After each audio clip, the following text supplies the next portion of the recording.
You know, that moment when you are building an AI feature and every single LLM call feels like it has amnesia. You explain something to the model, then in the next message, it completely forgets.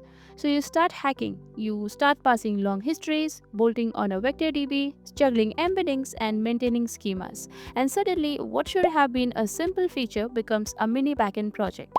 I ran into this pain way too many times. That's why memory immediately caught my attention. It lets you add memory to your AI app with just one line of code. So here's a quick example. First, I tell the model I'm building a fast API project called Acme App. Memory extracts that as memory and stores it directly into Postgres. Then I ask a follow up question: how should I add authentication to Acme App? Memory automatically pulls the stored memory from Postgres and injects it into the next call. As you can see in the logs, memory hooks into my LLM calls automatically. You can see it initializing the database schema, setting up the interceptors, and injecting context before each request.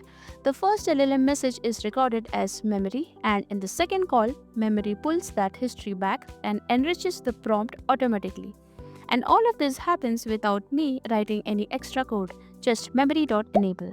Now let's take a look into the database. As you can see, it has automatically logged each LLM interaction into chat history, both my question and the model's response, and in long-term memory, it has already processed that conversation into a structured memory record, ready to be reused in future prompts. That's it. There is no migrations, no custom tables, no extra infra. Memory creates and manages everything for you.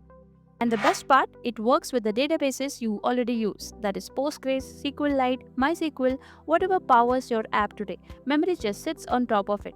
Additionally, it fits into whatever LLM stack you use today, that's OpenAI, Anthropic, and so on. If you found this video helpful, drop a comment and tell me what tool you want me to break down next.